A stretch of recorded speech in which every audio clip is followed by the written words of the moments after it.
প্রিয় দর্শক, আমন্ত্রণ জানাচ্ছি টিভিএন 24 এর নিয়মিত আয়োজন টিভি নিউজ দেখার জন্য। সাথে আছি ডাক্তার সজল আশফাক।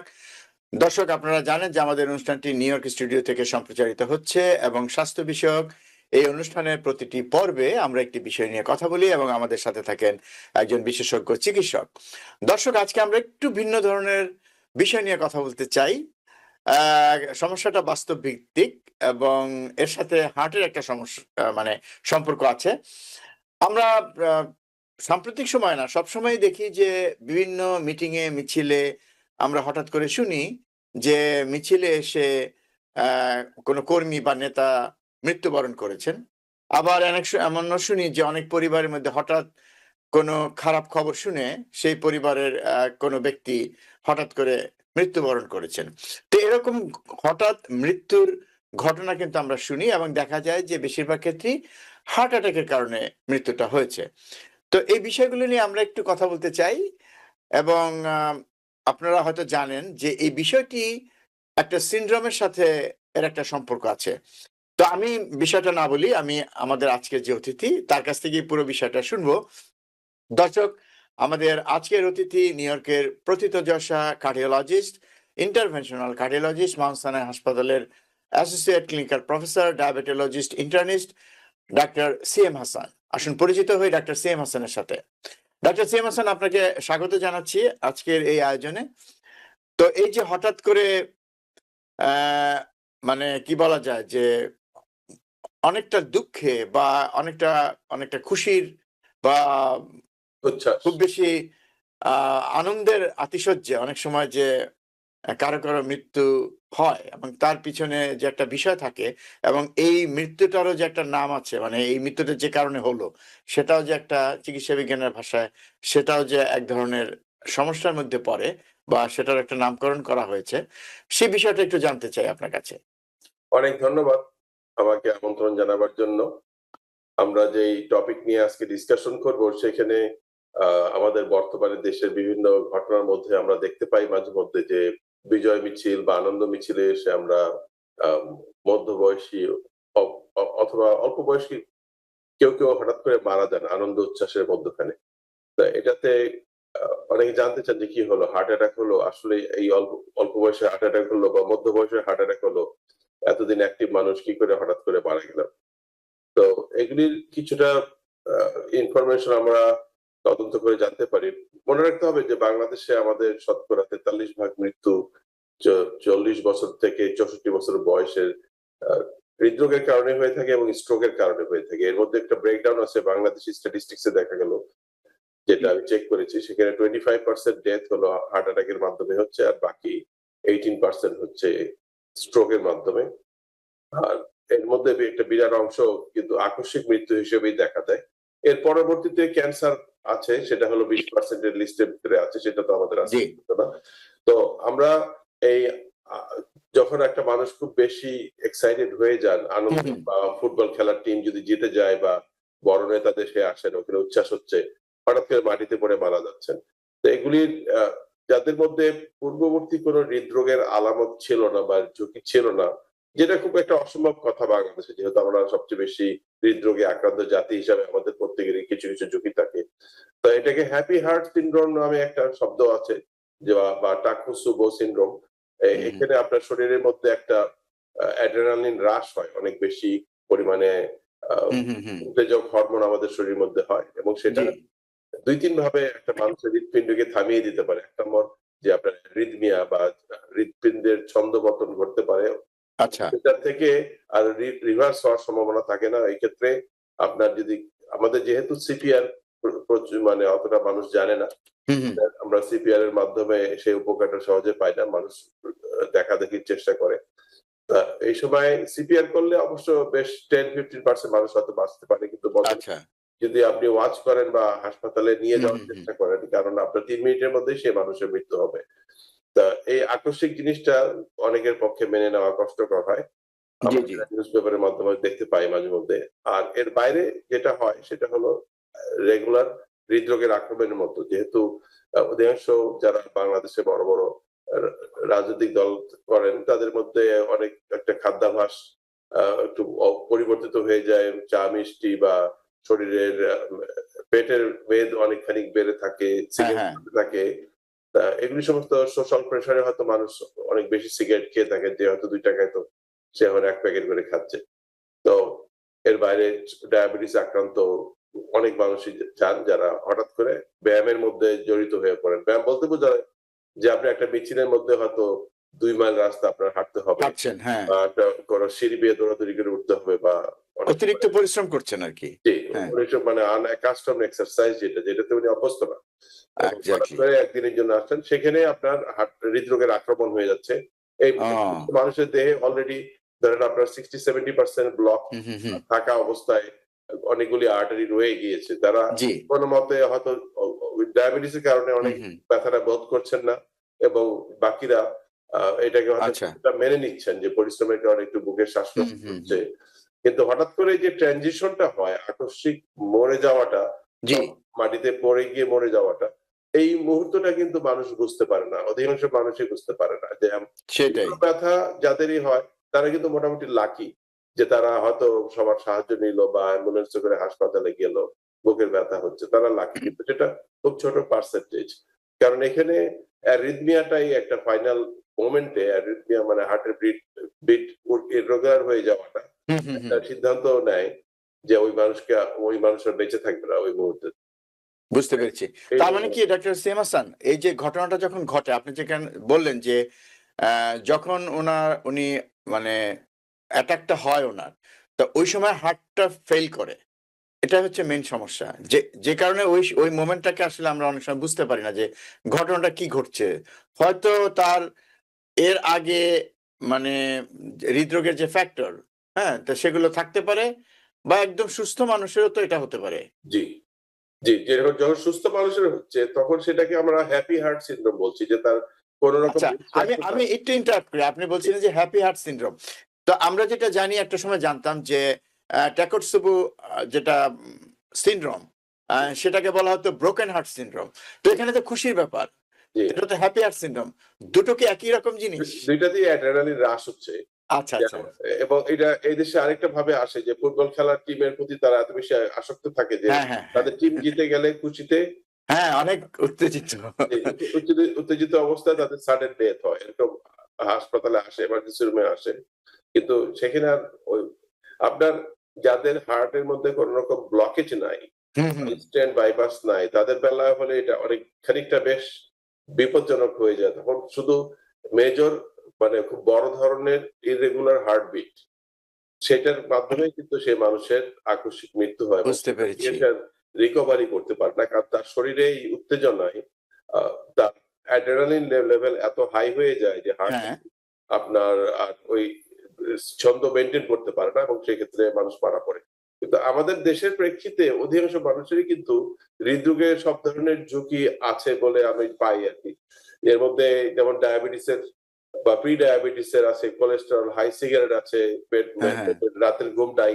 এগুলি সবগুলিই কিন্তু আপনার ওই অ্যাড্রিনালিন হ্রাসের একটা ইনডাইরেক্ট ভার্সন শরীরের ভিতরে বিরাজ করছে। এর মধ্যে আপনার উত্তেজনা আছে, দৌড় বা মিছিলের মধ্যে উচ্চ কণ্ঠে হুম, স্লোগান হুম, দেওয়া। হুম। এগুলি স্লোগান। জি, এগুলি দেওয়ার সময় তার শরীরে কিন্তু অ্যাড্রিনালিন হ্রাস হচ্ছে। কিন্তু এখানে অল্প পরিমাণে অ্যাড্রিনালিনেই তার হার্ট অ্যাটাক হয়ে যাওয়ার সম্ভাবনা অথবা স্ট্রোক হয়ে যাওয়ার সম্ভাবনা হচ্ছে। যেহেতু তার অলরেডি অর্ধেকের বেশি আর্টারি বন্ধ অবস্থায় আছে। হ্যাঁ, হ্যাঁ। ২ তো রকম তার মানে হচ্ছে যে যেটা বুঝলাম যে ওই সময়ে তার যে হৃদস্পন্দন বা হার্টবিটটা এত বেড়ে যায়, জি, যেটা হার্ট আসলে নিতে পারে না, টলারেট করতে ইররেগুলার পারে হয়ে না। যায়। ইররেগুলার হয়ে এবং যায়। এটার কারণেই যেটা হচ্ছে যে হার্টটা অনেক দ্রুত পাম্প করতে থাকে এবং এটা যেটা আপনি বললেন যে এটা একটা হার্ট ফেইলিউর একটা পর্যায়। তো আমরা জানি যে হার্ট ফেইলিউরকে আপনারা বিভিন্নভাবে ক্লাসিফাইড করেন। জি, তো সেদিকে কি একটু বলবেন যে এটা কোন পর্যায়ের? যেমন এবিসি আপনারা এরকম বলেন। তো সেদিকে যদি একটু বলেন সেই বিষয়টা। জি। এখানে আসলে আমি ৩ টা সিনারিওর কথা আমি আলাদা করতে চাই। যে একটা জি, হলো যাদের যেটা আপনার হ্যাপি হার্ট সিনড্রোম, যেখানে কোনো হৃদরোগের ঝুঁকি-টুকি নাই। আচ্ছা। এটা একটা, সেটা হুম, হুম, বিদেশীদের বেলায় বেশি প্রযোজ্য। আমাদের হুম। বেলায় যেটা প্রযোজ্য সেখানে হলো হার্ট অ্যাটাক হয়ে যাওয়া। অর্থাৎ একটা রক্তনালী অলরেডি 50% ব্লক আছে, সেটা সাডেনলি অ্যাড্রিনালিন শরীরে যখন বেড়ে গেল, হুম, তখন হুম। সেই আর্টারিটা নিজেই বন্ধ হয়ে গেল আরকি, স্কুইজ আচ্ছা, করে। আচ্ছা। তার মানে আমি একটু ইন্টারাপ্ট করি। তার মানে হচ্ছে যে যাদের ইতিমধ্যে হার্ট অ্যাটাকের ঝুঁকি আছে, মানে আর্টারিগুলি কিছুটা ব্লক, জি হ্যাঁ, কিছুটা বন্ধ অবস্থা আছে। সেক্ষেত্রে তার যদি হ্যাপি হার্ট সিনড্রোম হয় বা সেটাতে উনি আক্রান্ত হন, অনেক খুশি বা অনেক দুঃখ পান। তো সেটাকে হয় যে তাকে আরো পরিস্থিতি তার জন্য পরিণতিটা আরো খারাপ, দ্রুত হচ্ছে তার ক্ষেত্রে। ঘটনাটা আরো দ্রুত ঘটতে পারে। মানে এটা আরো সহায়তা করছে তার এই পরিণতির দিকে ঠেলে দিতে। জি, অল্প পরিমাণ আচ্ছা। অ্যাড্রেনালিনের ভিতরে অল্প পরিমাণ উত্তেজনাতেই তার হুম, হুম। হার্ট অ্যাটাক হয়ে উনি আকস্মিক মৃত্যুতে আচ্ছা। ঢলে পড়লেন, যেহেতু তার হার্টের আর্টারিটা অলরেডি 50% ব্লক অবস্থায় ব্লক। আছে, যেটা উনি অনুভব করতেন না আগে, কিন্তু এখন যেহেতু অ্যাড্রেনালিন আসলো, সেই হুম, হুম। 50% অলরেডি ব্লক হওয়া আর্টারিটা তখন আরো নিজেকে নিজে আরো স্কুইজ করলো। স্কুইজ করলে তাহলে আপনার অল্প স্কুইজেই আপনার হার্টের রক্ত সরবরাহটা বিভিন্ন দিক থেকে বন্ধ হয়ে আসলো। তখন হার্টের মধ্যে ওই মারাত্মক অ্যারিথমিয়া যেটা, সেটা সৃষ্টি হয়ে গেল ওই মুহূর্তের জন্য, হুম, হুম। এবং সেখানে মানুষ মাটিতে পড়ে গেল। কিন্তু হার্ট ফেলিওর সম্বন্ধে আপনি যেটা বলার বা বোঝার চেষ্টা করছেন, সেটা হলো যে হার্টের পারফরম্যান্সটা যখন খারাপ হয়ে থাকে, এটা কোনো জ্ঞাত এবং অজ্ঞাত কারণেও হতে পারে। আমাদের কোনো ব্লকেজ নাই হার্টের ভিতরে, কিন্তু তারপরেও দেখা যায় একটা মানুষ যখন একতলা থেকে দোতলাতে উঠছেন, তখন তার মধ্যে অনেক শ্বাসকষ্ট হয়ে যাচ্ছে, তখন বলতেছে তো আমার থামতে হবে। পরে আমরা হয়তো অ্যানজিওগ্রাম করে দেখলাম যে সবকিছু ঠিক আছে, তাহলে কেন এটা হচ্ছে? এই হুম। ক্ষেত্রে একটা টেস্ট করা হয়, সেই টেস্টের একটা নাম আছে যেটা আমি আগেও বলেছি, সেটার নাম হলো বিএনপি অথবা এনটি প্রো বিএনপি। এই দুইটা টেস্টের মাধ্যমে জানা যায়, যেগুলির লেভেল সাধারণত 400-500 এর কাছাকাছি থাকে, এগুলি আপনার দেখা যায় 1000-2000। এটা এক ধরনের হরমোন যেটা হার্টের উপরের চেম্বার থেকে রিলিজ হয়ে থাকে, এবং ইদানিং এটা মানুষের মধ্যে এটা সহজে এই ধরনের টেস্ট করা হয়, করে জানা যায় যে তার কি হার্ট ফেলিওর আছে কিনা। তো হার্ট ফেলিওরটা আপনার দুই ভাগে বিভক্ত করা হয় ক্রুডলি। একটা হলো যে হার্টের পাম্প কমে গেছে কি কমে যায়নি। যাদের কমে যায় নাই হুম, এবং হুম। যাদের কমে গেছে, দুই পক্ষেরই কিন্তু একই ধরনেরই মৃত্যুর সম্ভাবনা থাকে। তার মানে পারফেক্টলি নরমাল আপনার হার্টের পাম্পিং আছে এবং কোনো ব্লকেজ নাই, কিন্তু হুম, হুম। শ্বাসকষ্ট হচ্ছে। এদেরকে কিন্তু ডায়াস্টলিক হার্ট ফেলিওর বা heart failure with preserved ejection fraction এইটা হিসেবে ধরা হয়, এবং এদেরকে কিছু ওষুধের মাধ্যমে ৪টা-৫টা ওষুধ রয়েছে, এগুলি আপনার খেয়ে যেতে হয় দীর্ঘমেয়াদী। এক্ষেত্রে আমাদের অনেকের ভিতরই এক ধরনের যুক্তিতর্ক বোধ চলে আসে, এবং মানুষ সাধারণত ৩-৪ মাস খাওয়ার পরে আস্তে করে ওষুধ একটু ভালো ফিল করলে ওষুধটা বন্ধ করে দেয়। যার ফলে পরবর্তীতে হার্টের যে ইন্টারনাল স্ট্রাকচার গুলি রয়েছে, এবং হার্টের ভিতরে হুম, হুম। একটা কম্পিউটার চিপস এর মতো অনেক ধরনের ইনফরমেশন আছে, সেগুলি সব পরিবর্তিত হয়ে যায়, এবং পরবর্তীতে অনেক বেশি ডোজে ওষুধ লাগে, এবং মানুষ তার যে লংজিভিটির সম্ভাবনাটা, দীর্ঘজীবী হওয়ার সম্ভাবনাটা অনেকটা লুজ করে যায়। তো হুম, হুম। এটা হলো আপনার ডায়াস্টলিক হার্ট ফেলিওর। আর যাদের সিস্টোলিক হার্ট ফেলিওর, তাদের হলো পুরানো হার্ট অ্যাটাক হয়েছে, বা অ্যালকোহল অনেকে খেয়েছেন, অথবা বাইপাস সার্জারি স্টেন্ট লাগানো হয়েছে, যার ফলে হার্ট দুর্বল হয়ে গিয়েছে। সেই ক্ষেত্রে সেটা হলো আপনার সিস্টোলিক হার্ট ফেলিওর, যেটা আমাদের ভিতরে কমন। আমি বলবো এটা আমাদের ভিতরে হয়তো শতকরা ৬০% লোক। তা এই হার্ট ফেলিওর মেইন সমস্যা হলো যে শ্বাসকষ্টটাই হলো হার্ট ফেলিওরের প্রধান মানে বহিঃপ্রকাশ। এর মধ্যে আপনার রক্ত পরীক্ষার মাধ্যমে আপনি সেটা লেভেলও বুঝতে পারবেন যে আপনার এই লেভেল আপনার কত। যখন ২০০০-৩০০০ হয়ে যাচ্ছে, তখন আমরা বুঝবো যে আপনার হার্ট থেকে এই ধরনের হরমোন বের হয়ে সেটার জানান দিচ্ছে যে এটা আপনার হার্ট আর পারছে না পাম্প করতে উপযুক্ত ভাবে, এবং সেখান থেকে আপনার হার্টের এন্ডোক্রাইন সিস্টেম সেখানে আপনাকে সেই হরমোন রক্তের ভিতরে ভেসে যাচ্ছে ওদিকে। তো সেটার জন্য চিকিৎসা আছে। উপযুক্ত সময়ে চিকিৎসা যদি না করে, তাহলে মানুষের কিন্তু আপনার লাইফের কোয়ালিটি অনেক খারাপ হয়ে যায়, এবং হুম, হুম। মৃত্যুর সম্ভাবনাটা অনেক বেড়ে যায়। এই ধরনের লোক কিন্তু মাঝে মাঝে অনেক ভালো ফিল করেন। তারাই কিন্তু আবার ধরেন উচ্ছ্বাস প্রকাশ করছেন, অথবা মিটিং মিছিলে যাচ্ছেন, দোতলা জি। তিনতলা করছেন, হঠাৎ করে দৌড়াদৌড়ি করছেন, ওদের বেলাও কিন্তু আকস্মিক মৃত্যুটা হয়। ফাইনাল যে আকস্মিক মৃত্যুর আগের মুহূর্তটা, হুম, হুম। ফাইনাল ৫ মিনিটটা কিন্তু হার্টটা ইররেগুলারলি বিট করছে খুব মারাত্মক জোরে। এটাকে বলা হয় ভেন্ট্রিকুলার ফিব্রিলেশন। ভেন্ট্রিকুলার ফিব্রিলেশন পরবর্তীতে হয় ভেন্ট্রিকুলার ট্যাকিকার্ডিয়া থেকে ভেন্ট্রিকুলার ফিব্রিলেশন হয়ে হার্টটা তখন স্ট্রেট লাইনে চলে যায়। ওই ওই সময় হার্টের বিটটা মানে মানে কত থাকে মিনিটে, কি পরিমাণ? ভেন্ট্রিকুলার ট্যাকিকার্ডিয়া যখন হয়, তখন হ্যাঁ, হয়তো হ্যাঁ। আপনার ২০০, ১৫০, ২০০, ৩০০ পর্যন্ত হয়। কিন্তু এটা বেশিক্ষণ সাস্টেইন না করে হ্যাঁ, হ্যাঁ। স্ট্রেট লাইনের কাছাকাছি চলে যায়। ওটাকে বলা হয় ভেন্ট্রিকুলার ফিব্রিলেশন। শুরু হয় ভেন্ট্রিকুলার ট্যাকিকার্ডিয়া, তারপরে হয় ভেন্ট্রিকুলার ফিব্রিলেশন, তারপরে এটা অ্যাসিস্টোলি বা স্ট্রেট লাইনে চলে যায়, তখন মানুষটা মরে গেল। এই সমস্ত সময় চিকিৎসা হলো কিন্তু সিপিআর এর মাধ্যমে চিকিৎসা। কারণ আপনার এটা সিপিআর, আচ্ছা। কারণ একটা হুম, মানুষ ওই ২-৩ মিনিটের পরে আর জীবিত থাকবে না। তখন সে মৃত্যুর দিকে মৃত হয়ে যাবে। তারপর তাকে ধরাধরি করে হাসপাতালে নিয়ে আমরা যেটা খবরের কাগজে পাই যে হুম, হুম, হুম। ডাক্তার তাকে মৃত ঘোষণা করেন। এটা মানে আচ্ছা, হলো আচ্ছা, তার মৃত্যু অলরেডি স্পটেই হয়ে গিয়েছে। যখন হয়ে গেছে। হাসপাতালে পড়েছেন তখন তার ৩ মিনিট থেকে ৫ মিনিটের ভিতরে ওনার মৃত্যু হয়ে গেছে। ওই মিনিটের চিকিৎসা, ও ওই মুহূর্তের চিকিৎসাটা হলো জাতীয় পর্যায়ে সিপিআর সম্বন্ধে দেশের লোককে অবহিত করা, জ্ঞান দেওয়া, এটা যে ডাক্তারের বিষয় না, এটা সাধারণ মানুষের বিষয়। ইডি নামে মেশিন আছে, বিভিন্ন এয়ারপোর্টের ভিতরে আছে, যেটা আপনি গায়ের মধ্যে ধরলে সেই মেশিন নিজে নিজেই বিশ্লেষণ করে কোন পর্যায়ে আছে। ডিফিব্রিলেটর। হ্যাঁ, হ্যাঁ, ডিফিব্রিলেটর, AED, অটোমেটেড হ্যাঁ, হ্যাঁ। এক্সটার্নাল ডিফিব্রিলেটর, এটার মাধ্যমে মানুষ যদি গায়ের মধ্যে ধরে তার ভিতরে কম্পিউটার প্রোগ্রাম আছে, তারাই শক দিয়ে মানুষকে বাঁচিয়ে দিতে পারে। হুম, হুম, কিন্তু হুম। আমাদের মধ্যে এত বড় বড় মিছিল হয়, আমাদের কোটি কোটি লোক মিছিল আসে, কিন্তু আমরা কখনো সেটা দেখতে পারি না এবং আচ্ছা। এই সম্বন্ধে কোনো আলোচনা তার আমরা মানে কখনো তার করি মানে না। আপনি যেটা বলতে চাচ্ছেন যে বা আমি যেটা বুঝলাম যে ওই ঘটনাটা যখন ঘটে উনি যখন অজ্ঞান হয়ে যান তো ওই মুহূর্তটাই বড়, ওই ৩-৪ মিনিট বা ৫ মিনিটটাই গুরুত্বপূর্ণ সময় এবং ওই সময়টাতে তার সিপিআর দরকার অথবা অটোমেটেড এক্সটার্নাল ডিফিব্রিলেটর যদি থাকে তার যদি সেটা দরকার থাকে সেটা দিতে হবে। তো এই বিষয়গুলো তো আসলে আমার মনে হয় যে এই যে যারা বিশাল বিশাল জনসভা আয়োজন করেন বিশেষ করে বা বিভিন্ন মিছিল মিটিং এ যখন মানুষ যান তখন তো আসলে যারা আয়োজক তারা তো এই বিষয়টা জানেন না। আমি একটু বলি এই ক্ষেত্রে আমরা লক্ষ্য করি যখন এই ধরনের জনসভা হয় তখন কিন্তু বিভিন্ন তাদের যে চিকিৎসকদের যে সংগঠন আছে তারা কিন্তু দেখা যায় একটা মেডিকেল ক্যাম্প করেন। তো সেই ক্যাম্প থেকে আমি জানি না যে সেই ক্যাম্পে কি আমি কখনো শুনিনি যে কাউকে এরকম অসুস্থ কাউকে সিপিআর দেওয়া হয়েছে কিনা বা তাদের সেই ক্যাম্পে অটোমেটেড এক্সটার্নাল ডিফিব্রিলেটর ছিল কিনা বা রাখে কিনা আমার জানা নেই। তবে আমি আপনার কথা যেটা বুঝলাম যে সেই মেডিকেল টিমে যারা থাকবে আহ, তাদেরও সিপিআর জানা উচিত, জানতে হবে। একই সাথে আপনি যেটা বললেন খুবই গুরুত্বপূর্ণ যেটা আম এই পশ্চিমা দেশে তারা খুব উৎসাহিত করেন সাধারণ মানুষকে সিপিআর এর ট্রেনিং নেয়ার জন্যে। তো এটা খুবই দরকার। সাধারণ মানুষের আপনি যেটা বললেন যে এটা সাধারণ মানুষের কাজ। সাধারণ মানুষ তো তাকে ধরাধরি করে হাসপাতালে নিয়ে যাচ্ছে যেটা বললেন সেটাই বাস্তবে হচ্ছে। আসলে ওই মুহূর্তে তাকে ওখানে সিপিআর দেওয়া দরকার। একটা অজ্ঞান মানুষকে সেখানে সিপিআর দিলে হয়তো লোকটা বেঁচে যেতে পারতেন। বা সেখানে তো অটোমেটেড এক্সটার্নাল ডিফিব্রিলেটর পাওয়া যাবে না। সেটা হয়তো সেই ক্যাম্পে থাকতে পারে, ক্যাম্পে রাখা উচিত যদি সেটা দরকার পড়ে। আর সবার ক্ষেত্রে তো এইডি লাগেও না। আগে সিপিআর দিয়ে তো ট্রাই করতে হবে।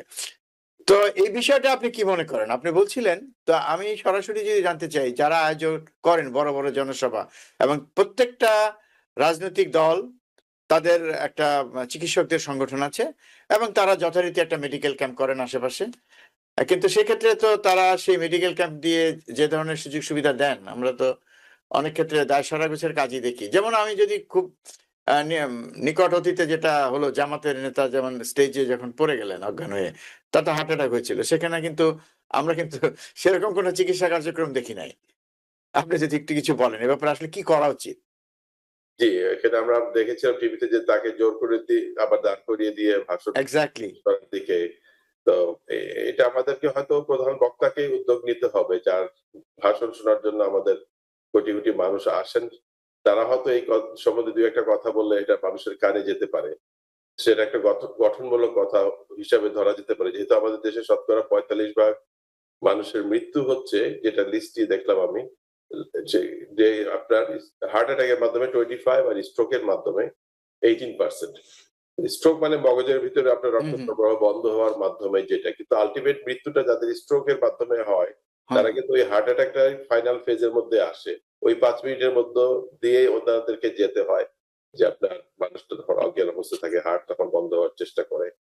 তো এটা অনেক বড় সমস্যা। এটা আমাদের হয়তো আমাদের প্রাথমিক শিক্ষা থেকে শুরু করতে হবে। এই সম্বন্ধে সচেতনতা সৃষ্টির চেষ্টা করতে হবে। আর ওই ফাইনাল ৫ মিনিটের যে চিকিৎসা, সেটা কোনোভাবেই আপনার হাসপাতালের ভিতরে এটা করা সম্ভব না। আ এই এই ব্যাপারে রাজনীতিবিদরাই বা দেশে যারা পলিসি মেকার তাদের হাতে এটা চিকিৎসা। তবে আমাদের যেটুকু করা সেটা হলো প্রিভেন্টিভ কেয়ার। তো প্রিভেন্টিভ কেয়ার এর ভিতরে আমরা যেমন সবচেয়ে সহজ যেটা সহজ আমি জানি না এটা যারা ধূমপান করে তাদের জন্য এটা অত সহজ কিনা, কিন্তু যখন পরিবেশটা ধূমপানের পক্ষে থাকে তখন কিন্তু যারা একটা সিগারেট খান তারা কিন্তু এক প্যাকেট সিগারেটও শেষ করে দেন যখন তারা রাজনৈতিক মিটিং। আমাদের দেশের মানুষের যে জীবনযাত্রা দৈনন্দিন রাজনৈতিক ভিত্তিক, আমরা কেউ না, প্রতিটা মানুষ আমাদের কোনো না কোনো সংগঠনের সাথে থাকতে হবে। নিরপেক্ষ মানুষ বলে এখন আর কেউ নাই। আমরা যে সময় দেশ ছেড়েছি সেই সময় আমাদের খুব অল্প সংখ্যক মানুষ রাজনীতি করতেন। এখন কিন্তু প্রত্যেকেই কোনো একটা কারো না কারোর সাথে সংশ্লিষ্ট থাকতে হয়। কেন থাকতে হয় সেটা আমি জানি না। কিন্তু এখানে থাকার কারণে আপনার চা মিষ্টি কিন্তু ব্যাপকভাবে প্রচলিত। আমাদের দেশে দই এগুলি দেওয়া হয় এবং খাওয়া হচ্ছে এগুলির ভিতর। তো এখানে আপনার ডায়েটারি যে ডিসক্রিপশন যেটা আমাদেরকে মেনে মেনে চলা উচিত সেটার ব্যাপারেও প্রিভেন্টিভ কেয়ার হইতে পারে। যে আমাদের ডাক্তাররা হয়তো বলতে পারেন যে আপনার যেটা ব্লাড প্রেশারের ওষুধ খাওয়া। আমেরিকাতে এখন ব্লাড প্রেশারের সংজ্ঞাটা আরেকটু কমিয়ে দেওয়া হয়েছে। ১২০ থেকে ১২৯ ব্লাড প্রেশারকে এলিভেটেড ব্লাড প্রেশার হিসাবে নামকরণ করা হয়েছে গত বছর থেকে। তো এটার ফলে আরো বেশি সংখ্যক মানুষকে ব্লাড প্রেশারের সংজ্ঞার আওতায় আনা হয়েছে। তা এটা আমাদের বেলায় আরো বেশি প্রযোজ্য যেহেতু আমরা হৃদরোগে আক্রান্ত। আমেরিকার ভিতরেই প্রবাসী সবচেয়ে হৃদরোগে আক্রান্ত জাতি হিসাবে আমাদের দেশের নাম দিয়ে নাম দেওয়া হয়েছে। তো এই ক্ষেত্রে আপনার প্রিভেন্টিভ কেয়ারের উপর আরো আছে যে আপনার কোলেস্টেরল চেক আপ করা, ইদানিং কোলেস্টেরল লেভেল আরো লোয়ার ডাউন করা হয়েছে যাদের বেশি অত্যধিক ঝুঁকিযুক্ত মানুষ তাদের বেলায় ৫৫ হিসাবে এটা দেখা হয়েছে। এবং এগুলি অ্যাপের মাধ্যমে সেলফোনের ভিতরে অ্যাপ পাওয়া যায়, ASCP অ্যাপ দিলে আপনি নিজের ইনফরমেশন নিজে দিয়ে আপনি আপনার আগামী ১০ বছরের ভিতরে মৃত্যুর সম্ভাবনা থেকে আরম্ভ করে হৃদরোগে আক্রান্ত হওয়ার সম্ভাবনা আপনি অ্যাপের মাধ্যমে বুঝে নিতে পারেন। যেখানে আপনার ব্লাড প্রেশার, আপনার ওজন, উচ্চতা এবং আপনার ওষুধ খান কি খান না বা অ্যাসপিরিন খান কি খান, এগুলি আপনার বিভিন্ন রকম অ্যাপ রয়েছে। এটার মাধ্যমে মানুষ অনেক কিছু জানতে পারে। আমরা তো সেলফোনে সবসময় আমরা হয়তো দেখি ফেসবুকের ভিতরে আমরা অনেক ডুবে থাকি, কিন্তু ওইখানে দুই একটা জিনিস দেখে নেওয়া যেতে পারে। সেটাই। যেখানে অজস্র লিঙ্ক থাকে, গাইডলাইন থাকে যে দীর্ঘজীবী হওয়ার জন্য। এবং আমি আমাদের যারা মধ্যবয়সী তাদের আমি সবচেয়ে বেশি যেটা দেখি ভীতিকর সেটা হলো পরমুখাপেক্ষী হয়ে যাওয়া। ইভেন ওষুধটা খাওয়ার জন্য ছেলের উপর নির্ভরশীল, বৌমার উপর নির্ভরশীল, যেখানে আপনার ঘরের ভিতরে এক ধরনের অশান্তি সৃষ্টি করে। এটা আমি আমাদের বয়স্কদের উদ্দেশ্যে বলবো, আমি নিজে বয়স্ক। তো সে যে আপনার নিজের ওষুধ নিজে খেতে হবে, এটা যেন অন্য একটা মানুষের দায়িত্ব না হয়ে দাঁড়ায়। সেটাই। এবং ওষুধ আপনার শরীরের কোনো না কোনো পকেটের ভিতরে থাকতে হবে বা হাতের ব্যাগের ভিতরে থাকতে হবে। আরেকটা মানুষকে দিয়ে ওষুধ আনিয়ে খাওয়া এবং ইনসুলিনটা দেওয়ার সময় শিখে নিতে হবে। ইনসুলিনের ভয় পান এরকম মানুষ আমি পাই যারা ১০ বছর ইনসুলিন দিচ্ছেন এবং ইনসুলিনের সুইটাকে ভয় পান। এটা একটা মানে এটা বিশ্লেষণের এক্ষেত্রে আসলে অনেক বয়স্করা আসলে মানে বিষয়টা আমার মনে হয় যে তারা দায়িত্বটাই নিতে চান না, তারা বুঝতেই চান না। তাদের বোঝার ক্ষমতা নেই তাদের, তা কিন্তু না। তারা চাইলেই সেটা করতে পারেন, কিন্তু কেন যেন এক ধরনের অনীহা অনিচ্ছা থেকে তারা এই কাজটা করতে চান না। এটা আসলে অনেকে হয়তো, কেউ কেউ আছে হয়তো পারেনি না, সেটা ভিন্ন বিষয়, কিন্তু বেশিরভাগ লোকজনই হয়তো জিনিসটা চাইলেই করতে পারেন। যেমন আপনি বললেন যে আমিও বয়স্ক, তো আপনি তো নিশ্চয়ই পারবেন। তাহলে আপনি যদি কারো কাছ থেকে এই ওষুধ খাওয়ার বিষয়টা সহযোগিতা চান যে আমার ওষুধ প্রতিবেলা রেডি করে দাও, সেটা আসলেই কোনো একটা সময় বিরক্তিতে পরিণত হবে, খুবই স্বাভাবিক। এটা আমাদের শতাব্দী প্রাচীন একটা ট্র্যাডিশন রয়েছে যে ঘরে জামাই আসলে বা বৌমা আসলে আমি চিন্তামুক্ত হলাম, আমার টেক কেয়ার করার জন্য তারা আসলো। এইটা থেকে কিন্তু আমরা বেরোতে পারছি না। এটা সেটাই, জেনেটিক্স এর ভিতরে আমাদের ঢুকে গিয়েছে। সেটাই আছে। আর যারা এটুকু করতে পারেন না তারা আবার কিন্তু ব্যায়ামের ব্যাপারে একান্তই আগ্রহী না। এবং এই জিনিসটা আমাদের অনেকেই বয়স্করা ভুলে যান যে কাজের লোক পাওয়া যায় না, যেখানে আপনি অথবা দেওয়ার মতো ক্ষমতা আমাদের নাই, আর্থিক সংগতি নাই যে আপনাকে বাথরুম ব্যবহারের জন্য হাত ধরে নিয়ে যাবে। সুতরাং জীবনের শেষ দিন পর্যন্ত নিজেরটা নিজে হেঁটে হেঁটে যাওয়ার কারণে, এবং এটা আপনার ফ্যামিলি টেনশনের কিন্তু অনেক বড় কারণ। এর মধ্যে আরেকটা ভিকটিম রয়েছে, আরেক দল, তারা হলো ঘরের ছোট বাচ্চারা। যখন এই ধরনের কনফ্লিক্ট সৃষ্টি হয় ঘরের ভিতরে, বাচ্চারা সবার আগে সেটা সেন্স করে, কিন্তু মুখে বলা তাদের সাহসও থাকে না এবং তাদের লেখাপড়ার মধ্যে ক্ষতি হয়। তারা বাড়ি থেকে বাইরে যাওয়ার চেষ্টা করে, তারা নিজেরাও ফেসবুকে ঢুকে যায় এবং এই এই টেনশনটা কিন্তু এটা দীর্ঘমেয়াদী অশান্তি সৃষ্টি করে এবং একজন আরেকজনের পরমুখাপেক্ষী হয়ে যাওয়ার যে একটা টেন্ডেন্সি, অনেকে সজ্ঞানে অনেকে না জেনে এটা করে থাকেন। এটা আমাদের ঘরে ঘরে মানুষের ভিতরে এই ধরনের আলোচনা হওয়া উচিত। সেটাই মানে খুব ফ্রেন্ডলি। সেটাই মানে এটার একটা নেতিবাচক প্রভাব পুরো পরিবারের উপরে পড়ে। জি। আর এরপরে আমাদের যে ইনভেস্টিগেটিভ যে সমস্ত প্রিভেন্টিভ কেয়ার আছে, যেমন স্ট্রেস টেস্ট করা। হুম হুম বেল্টের মধ্যে হেঁটে ৩ মিনিট হাঁটলে আপনি জানতে পারবেন বিশাল পরিমাণে ইনফরমেশন, যে আপনার হার্ট কিরকম বিট কতটুকু বেড়ে যায়, বা কোনো ব্লকেজ আছে কিনা, হুম হুম। অ্যারিথমিয়া হচ্ছে কিনা। আমরা প্রায় রোগী পাই ১.৫ মিনিটের বেশি আমি ট্রেডমিল মেশিনের মধ্যে রাখতে পারি না, কারণ তার হার্ট এমনই উল্টাপাল্টা বিট শুরু করে দিল যে আপনার যেকোনো সময় কার্ডিয়াক অ্যারেস্ট হয়ে যেতে পারে। আবার মেশিন সাথে সাথে অফ করে তাকে আস্তে ধীরে সুস্থে তাকে আস্তে আস্তে অ্যাঞ্জিওগ্রাম করে আমরা পাই যে ৩টা ৪টা ব্লক আছে, বাইপাসে যাচ্ছে। এটা একটা মানে মারাত্মক কমন এবং একটা অবিশ্বাস্য লেভেলে বাঙালিদের ভিতরেই চলছে। আমি নিজের ব্যক্তিগতভাবে বলছি, আমি যদি এই দেশে না আসতাম তাহলে বুঝতাম না যে একই বয়সের একই ভাবে মানুষ সম্পূর্ণ সুস্থ অবস্থায় দৌড়াদৌড়ি করছে। তারা গলফ খেলতে চলে যাচ্ছে, আমাদের ইয়ারলি একটা হার্ট এক্সাম করে তারা চলে যাচ্ছে খেলাধুলাতে, পাহাড়ে হাইকিং করতে চলে যাচ্ছে, এবং তাদের বয়স ৭০, ৮০, ৮৫। ওই ক্ষেত্রে আমাদের বেলায় দেখা যাচ্ছে যে আমাদের ৩৫ বছর বয়সের বাইপাস না করার পরে সেটাই তারা বসে আছেন যে কবে দেশে যাবেন, হয়তো হাঁটাহাঁটির কোনো খোঁজ খবর নাই, শীতের কারণে বাইরে বেরোতে পারছেন না। ঘরের ভিতরে কিন্তু ছোট একটা পানির বোতল দিয়েও ইচ্ছে করলে ব্যায়াম করা যায়। সেই জিনিসটা সেটাই আমাদের ভিতরে করার কোনো আগ্রহ দেখি না। এর পরবর্তী লেভেলে যখন আপনি কথা বলতে যাবেন, তখন দেখা যাবে এক পর্যায়ে যে আমরা তো ছোটখাটো জিনিসই মানতে চাইতেছি না। এরপরে আমাদের ট্রাইগ্লিসারাইড লেভেলের জন্য আমরা কিন্তু বাঙালিরা ট্রাইগ্লিসারাইড হাই হয়ে থাকে অধিকাংশ। এটা জি জেনেটিক জি প্রবলেম, এটা ডায়াবেটিসের সাথে সম্পর্কিত, ফিজিক্যাল ইনঅ্যাক্টিভিটির সাথে সম্পর্কিত। আমরা আর ওই পর্যন্ত যেতে পারি না। আমরা আগে এই যে ওষুধ খাবো কি খাবো না এই বিতর্ক শেষ করতে করতেই সময় আমাদের শেষ সময় শেষ সেটাই। হয়ে যায়। তো ডাক্তার সেম হাসান আমরা একটু বিরতি নিতে চাচ্ছি, আমরা একটু বিরতিতে যাব দর্শক। সময় হলো বিরতি নেবার, বিরতির পর আবার ফিরে আসবে অনুষ্ঠানে, আশা করি আমাদের সাথেই থাকবেন। দর্শক বিরতির পর আবার ফিরে এলাম অনুষ্ঠানে, আপনারা দেখছেন টিভিএন ওয়েলনেস, সাথে আছি ডাক্তার সজল আশফাক। আজকে আমরা কথা বলছি একটু ভিন্ন বিষয় নিয়ে, হ্যাপি হার্ট সিনড্রোম নিয়ে কথা বলছি, আহ, যার সাথে ব্রোকেন হার্ট সিনড্রোমেরও অনেকটা মানে মিল রয়েছে। আমরা আলোচনাটা শুনেছি ইতিমধ্যে, এবং ডাক্তার সিএম হাসান খুব সুন্দরভাবে বিষয়গুলো বললেন। তো ডাক্তার সিএম হাসান আমরা আবার আলোচনায় ফিরে যেতে চাই। তো এই যে হার্ট ভালো রাখার কথাগুলো আমরা প্রতি মুহূর্তে বলছি, আপনি যেটা বলছিলেন যে ওষুধটা নিজে নিজে খাবেন সেই বিষয়টাই আমরা সমাধান করতে পারি না, ব্যায়ামে করবেন কি করবেন না সেই বিষয়েই আমরা ডিসিশনটা তাদেরকে দিতে পারি না, তারা নিতে পারেন না, আমাদের মানুষজন, আমাদের লোকজন। তো সেক্ষেত্রে আপনি বলছিলেন যে সেক্ষেত্রে কোলেস্টেরল, ট্রাইগ্লিসারাইড সেগুলো তো নিয়ন্ত্রণে তো আরো অনেক বিষয় থাকে। তো স্বাভাবিকভাবেই আপনি যেটা বলছিলেন শুরু থেকে যে আমাদের মধ্যে ঝুঁকিটা বেশি, এবং প্রবাসীদের মধ্যে আপনি বললেন যে ইতিমধ্যে বাংলাদেশীদের মধ্যে যে হৃদরোগ বা হার্ট অ্যাটাকের প্রবণতা সবচেয়ে বেশি, সেটা প্রমাণিত।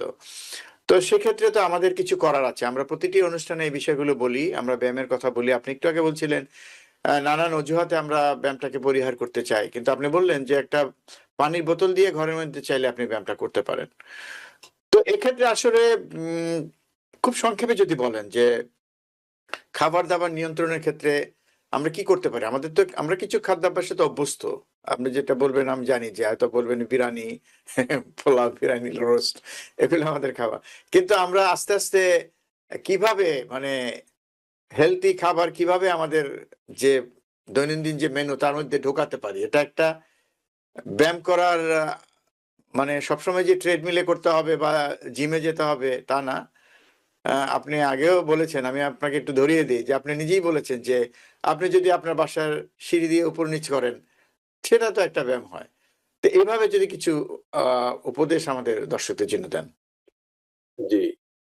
খাদ্য বিষয়ক যে কথাটা বলতে চাচ্ছি, যে আমরা প্রতিটা উইকেন্ডে কিন্তু বেশ অনুষ্ঠান এবং জাঁকজমকপূর্ণ পরিবেশে বসে বসে আমরা যে খাদ্যটা খাচ্ছি, আপনি বিরিয়ানির কথা বললেন বা মোরগ পোলাওর কথা যেটা বললেন। এখন আপনার বিরিয়ানির ভিতরে যে বিবরটা কিসে? মানুষের আরেকটু জানা উচিত আরকি। এবিসির বাইরেও যে অ্যালফাবেট আছে সেটা আমাদের একটু জানা উচিত। তো বিরিয়ানিটা কেন? এটা একটা অ্যানিমাল ফ্যাট। এটা হলো একটা প্রাণীজ চতুষ্পদ জন্তু থেকে যেই ফ্যাটটা আসতেছে, সেটা শরীরের রক্তনালীর ভিতরে আটকা পড়ে যাওয়ার সম্ভাবনা সবচেয়ে বেশি। এবং আমাদের রক্তনালীগুলি হৃৎপিণ্ডের ভিতরে এটা সবচেয়ে শুরুতে বড় থাকে এবং এটা আলটিমেটলি ছোট হইতে থাকে, শাখা প্রশাখায় ভাগ হতে হতে ছোট ছোট পরিমাণে ছোট ছোট সাইজে ডায়ামিটারে চলে যায়। এবং আমাদের জি। এই গরুর জাতীয় বা খাসির ভিতরে যে ফ্যাটটা সেই ছোট ছোট রক্তনালীগুলিকে শুরুতে বন্ধ করে দেয়, যার ফলে মানুষ তখন হাঁটলে একটু শ্বাসকষ্ট বোধ করে, এটাকে বয়স হিসাবে দেখায়। এবং তারপরে আস্তে আস্তে মাঝারি ধরনের রক্তনালীগুলি বন্ধ হওয়া শুরু করে এবং সর্বশেষে বড় রক্তনালীগুলি যখন বন্ধ হয় তখন এটা দৃষ্টিগোচর হয়। ও দৃষ্টিগোচর হলে ওই সমস্ত জায়গায় আমি কিছু রিং লাগিয়ে দিই, স্টেন্ট লাগিয়ে দেই এবং তখন প্রবাহটা বাড়িয়ে দেওয়া হয়। কিন্তু দূরবর্তী যে সমস্ত শাখা প্রশাখা ক্ষুদ্রাতি ক্ষুদ্র লেভেলে আছে সেগুলি কিন্তু আর খুলছে না। সেটা কিভাবে খোলা সম্ভব? সেগুলো কিন্তু খোলা সম্ভব। ব্যায়ামের মাধ্যমে সেটা খোলা সম্ভব। সেই কারণেই আপনার ব্যায়াম, আপনার হুম, হুম। ঘরের ভিতরে ঢুকাতে হবে যে কেন ব্যায়াম? তো তখন আপনার যখন হয়তো চেয়ারে বসে আছেন, চেয়ার থেকে আপনি দাঁড়িয়ে গেলেন, আবার চেয়ারের মধ্যে বসে গেলেন, পুরা হেলান দিলেন।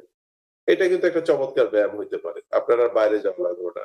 এরকম আপনি হয়তো সকাল, দুপুর, বিকাল বেলায় করতে পারেন। আমি বেশ একটা বড় সংখ্যক আমাদের দেশি লোক যারা অপেক্ষাকৃত সমৃদ্ধশালী, তারা কিন্তু কোন কাজ করেন না। ঘরের ভেতরেই ওনারা থাকেন। বুঝতে পারছেন? তো এখন সারাদিন যখন বসে থাকে তখন কিন্তু মানুষ শুয়ে থাকে। তখন টিভি দেখতে গিয়ে ঘুমিয়ে পড়েন। আবার রাতের বেলা ঘুমাবার জন্য সামাজিক প্রেশার আছে যে রাতে ঘুমাইতে পারে না, তখন ঘুমের ওষুধ মানুষ খুঁজে। কিন্তু এই জিনিসটা কেউ খেয়াল করে না, দিনের বেলা কিন্তু উনি কিছু করেন নাই। উনি কিন্তু সারাদিন আধা ঝিমা অবস্থায় আছেন। যার ফলে শরীরের হাত পায়ের রক্তনালী গুলিও কিন্তু সরু হয়ে গিয়েছে। যে আপনার খাওয়ার কিন্তু এখানে অফুরন্ত খাওয়া আমেরিকাতে। আপনার কোন না কোন রকমের আপনার উচ্চ আ চর্বিওয়ালা খাওয়া রয়ে গিয়েছে। আর টেকনিক্যালি আরেকটা যে আমাদের তরকারিটা আমরা যখন ফ্রিজ থেকে বের করে আবার গরম করলাম, যে ভেজিটেবল অয়েলটাকে আমরা ৩ বার বয়েল করলাম, হিট করলাম, সেখান থেকেও আরেকটা বিষাক্ত চর্বির সৃষ্টি হচ্ছে। সেটার নাম হলো ট্রান্স ফ্যাট। এখন দেখা যাচ্ছে যে ট্রান্স ফ্যাট রক্তনালী বন্ধ করার ব্যাপারে গরুর চর্বির থেকেও বেশি অগ্রগামী। তো এখানে আমরা ২ টা বিষাক্ত জিনিস কিন্তু আমরা গলা দহরণ করছি। করার ফলে আমাদের এই দেহ যেটা আপনার ১০০ বছর চলার কথা, এখানে আমরা ৫০-৬০ বছর বয়সেই কিন্তু অকেজো অবস্থায় আছে এবং হয়তো ৬৫ হলেই শেষ।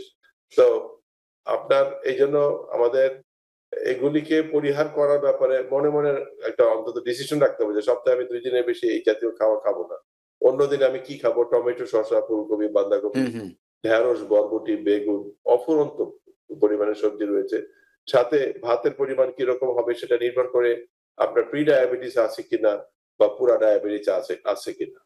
তো আপনার গ্লাইসেমিক ইনডেক্স নামে আপনার একটা শব্দ আছে যেটা আপনি গুগল করে সেই খাদ্যের নাম পাশে লিখলে আপনাকে বলে দেবে জি। যে আপনি ধরেন ভাতের কথা যখন লিখবেন রাইস, তারপর লিখবেন গ্লাইসেমিক ইনডেক্স, হুম, হুম। GLYCEMIC glycemic index. তাহলে আপনি একটা সংখ্যা পেয়ে যাবেন। সেই সংখ্যাটা হবে ৬০ থেকে ১০০ পর্যন্ত। যেমন চিনি যদি লেখেন সুগার দি গ্লাইসেমিক ইনডেক্স, সেখানে আপনার ১০০ পাবেন। ভাতের ভিতরে ১০০, চিনির ভিতরে ১০০। তার মানে আমরা ৪ মুঠা ভাত খেলাম আর ৪ মুঠা চিনি খেলাম। এটা কিন্তু সমান সমান হয়ে গেল কিন্তু। যেমন যে চিনি হলো সবচেয়ে বেশি ডায়াবেটিস সৃষ্টি করে। তো এইজন্য পারবোয়েলড রাইসের মধ্যে আবার গ্লাইসেমিক ইনডেক্সটা কম আছে। সেখানে আপনি ৪০ থেকে ৬০ এর ভিতরে পারবোয়েলড রাইস যেটা আপনাদের গ্রোসারির মধ্যে গেলেই পাওয়া যাবে পারবোয়েলড। সেক্ষেত্রে আপনার সেটা হয়তো একটা আপনার মেনুর ভিতরে রেগুলার রাইস না হয়ে আপনি হুম, হুম। পারবোয়েলড রাইসটা দিলেন, আপনি একটু কমায় ফেললেন। বা গরুর মাংসের জায়গায় আপনি মুরগির মাংসের দিকে 50-50 শেয়ারে গরুর মাংস। কিন্তু জি। গরুর মাংস অলমোস্ট একটা অ্যাডিকশন এর লেভেলে কিন্তু আছে আমাদের হ্যাঁ, সেটাই। জি, এটা আপনার আ তো খাসি আছে। খাসি এবং গরুর ভিতরে কোন তফাৎ নাই। ভেড়া, গরু, খাসি চতুষ্পদ জন্তু সব এক। আর এর বাইরে হলো যে আমাদের মিষ্টি যেটা আমরা সবসময় খেয়ে থাকি। খাওয়ার শেষে একটু মিষ্টি খাওয়া এবং কেক খাওয়া এগুলি তো আমাদের আছেই ট্র্যাডিশন এর ভিতরে। খেয়ে আপনার ঘুমিয়ে যাওয়া। এখানেও আপনার ইচ্ছে করলে ঘুমাবার আগে রাতের বেলা একটু ব্যায়াম করা সম্ভব আছে।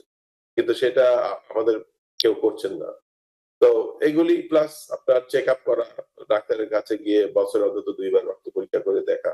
এবং এক্ষেত্রে কোলেস্টেরলের ইনজেকশনের ভূমিকা ইদানিং গুরুত্ব দেওয়া হচ্ছে। যেহেতু কোলেস্টেরলের লেভেলটা 55 করে দেওয়া হয়েছে এবং সেটা সহজে অ্যাচিভ করা যায় না। তখন হুম, আমাদের অ্যাটোভাস্টিনের ডোজটা অনেকটা বাড়িয়ে দেওয়া হয়। আপনার ৪০ থেকে আমরা ৮০ মিলিগ্রাম অ্যাটোভাস্টিন অথবা সিম্বাস্টেটিন অনেকে ব্যবহার করে থাকেন। আমি বলব আপনার সিম্বাস্টেটিনে কোনো খুব একটা কাজ হয় না। কিছু কাজ হয়।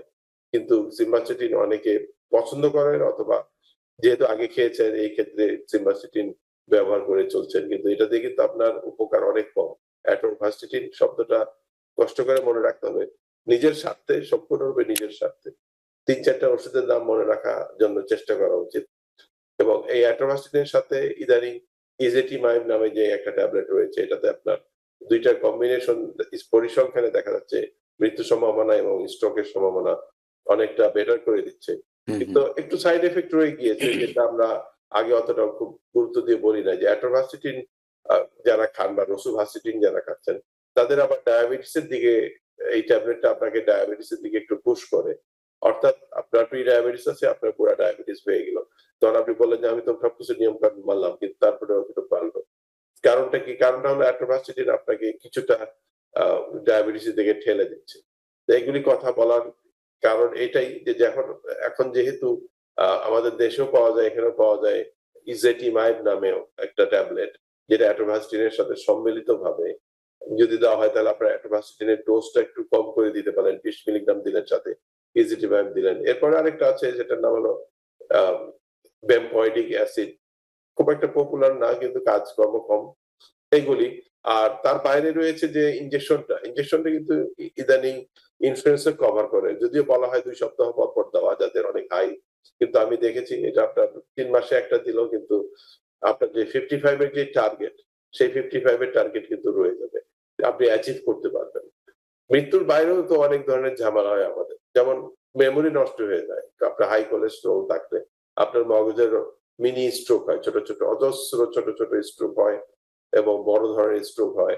যার ফলে আপনার কিন্তু আছেন ভালোই, চলছে সবকিছুই। অন্য মানুষই আপনার সবকিছু করে দিচ্ছে। ইভেন গোসল করার ব্যাপারেও আপনি হেল্প পাচ্ছেন। কিন্তু এটা আমাদের জন্য কিন্তু স্বাস্থ্যকর না। এবং এই সমস্ত মানুষ কিন্তু মেমোরি তাদের নষ্ট হয়ে যাচ্ছে। আপনার অল্প বয়সে, ধরেন ৬০ বছর বয়সে মানুষের মেমোরি নষ্ট হচ্ছে এবং শারীরিক সম্পর্ক করার ক্ষমতা পুরুষদের মধ্যে সম্পূর্ণরূপে চলে যাচ্ছে। ৪০ বছর বয়সে চলে যাচ্ছে। তো এগুলি আপনার ব্যায়ামের মাধ্যমে এর আপনার রিকভারি করতে পারবেন। তা আপনার জি। যে বিভিন্ন রিস্ক ফ্যাক্টর যেগুলির কথা বলা হলো, এগুলি যখন নরমাল এর দিকে আসবে তখন আপনাদের অন্যান্য ইন্টারপার্সোনাল রিলেশনশিপ এর সবগুলি কিন্তু আপনার উন্নত হয়ে যাবে। আপনি তখন হয়তো কিছুটা আয় করতে পারবেন বা কম্পিউটারের ব্যবহার। আমাদের যে এই মেমোরি লসটা হয়, দেখা গিয়েছে যারা কম্পিউটার ব্যবহার করেন বা যারা বহুভাষী হয়, ২-৩ টা ভাষা যারা জানেন, তাদের ব্যাপারে কিন্তু তাদের বেলায় মেমোরি লসটা কিন্তু অতটা পাওয়ারফুল মানে ড্যামেজ করতে পারে না। তো এই ব্যাপারে মানে মনের যে চিন্তা জগৎ সেটাকে আপনার কিছু মনে রাখা উচিত। অনেকে এদেশে বলা হয় ভিডিও গেম যারা খেলে এবং জিতার চেষ্টা করে তাদের কিন্তু আপনার আলঝাইমার রোগটা অনেকটা কম হয়ে থাকে এবং ব্রেনের ড্যামেজটা অনেকটা কম হয়ে থাকে। তো আপনার এইগুলির দিকে যদি থাকেন তাহলে আপনি পরোপকারী হবেন না। ঘরের ভিতরে আপনি একটা অশান্তি সৃষ্টির কারণ হিসাবে দাঁড়াবেন না। যারা আ নিজেদের বাবা-মাকে এনে রাখার চেষ্টা করেন এদেশে এবং স্পেসের অভাবে আ মানে বিপরীতমুখী মানুষ একই রুমের মধ্যে ২৪ ঘন্টা থাকছেন এবং একজন আরেকজনকে অপছন্দ করেন কিন্তু বাধ্য হয়ে থাকছেন। যেহেতু এদেশে অর্থনীতি অনেক ডিফিকাল্ট, যে আমরা এখন স্পেস পাচ্ছি না, রেন্টের পরিমাণ বেড়ে যাচ্ছে। এই সামাজিক সমস্যাগুলি কিন্তু আল্টিমেটলি সবগুলি সম্মিলিতভাবে পরিবারের সবার জন্য অশান্তির কারণ হয়। সেটাই।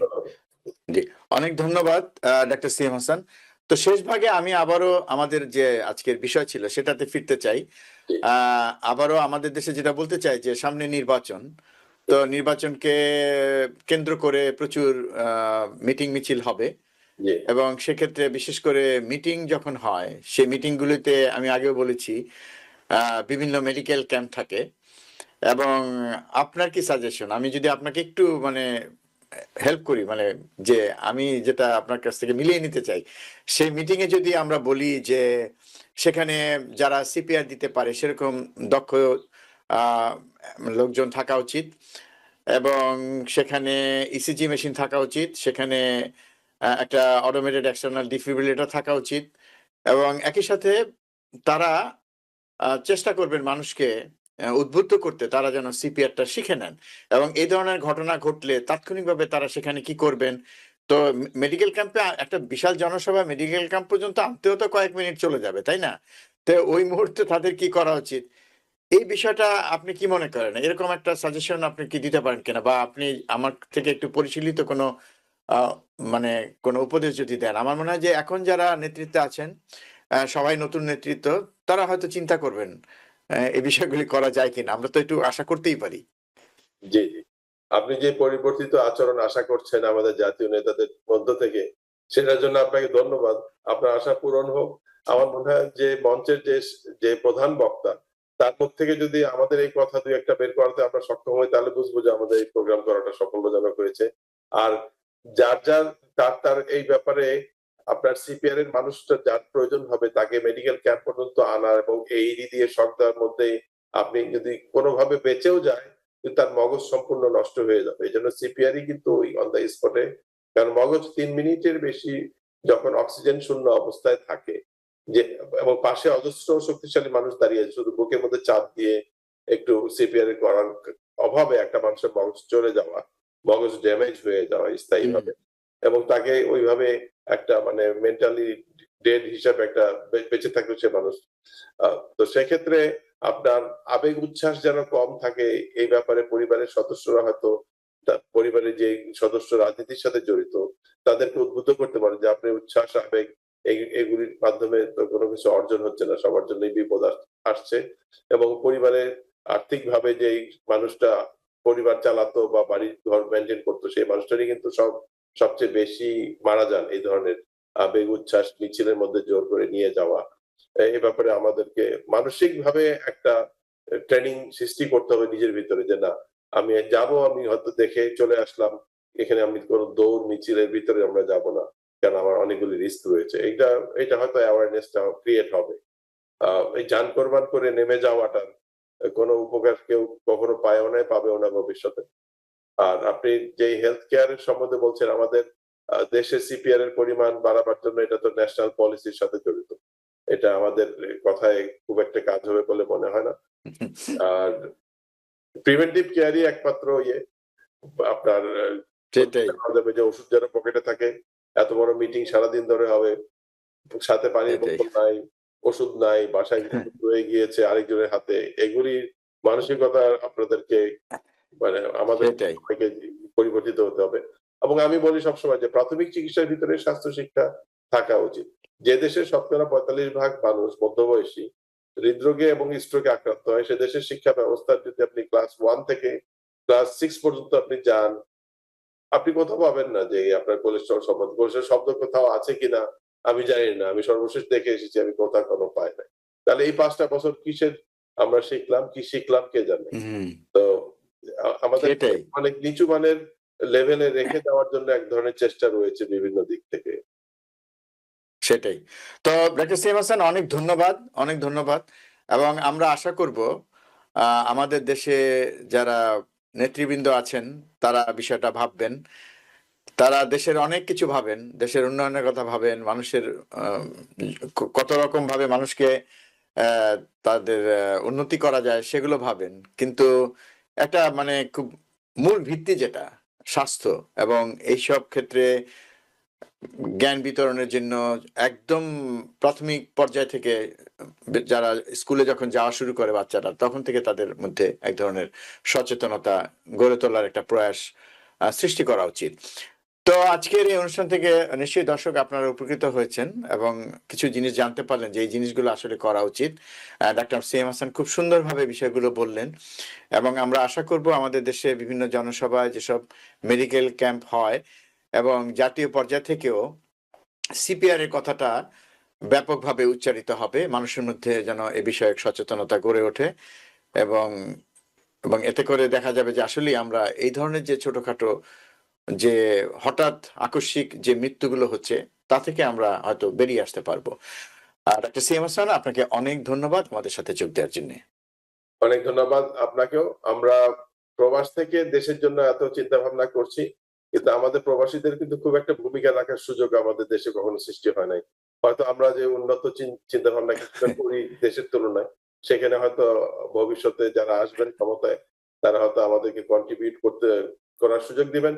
আমরা কিন্তু অর্থনৈতিকভাবে কন্ট্রিবিউট করি, আমরা জাতীয় বাজেটের মেজর অংশ আমাদের থেকেই আসে। এই কথাটা আমরা সেটাই, হয়তো মনে রাখার চেষ্টা করি না আরকি।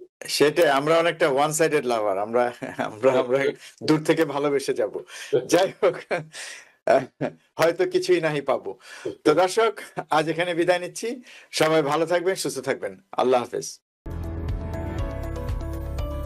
টিভিএন 24 টেলিভিশন দেখতে আজই কল করুন 7187776556। লগ ইন করুন www.totalcablebd.com। নিউ ইয়র্ক থেকে সম্প্রচারিত টিভিএন 24 টেলিভিশন বিশ্বজুড়ে বাঙালির কণ্ঠস্বর।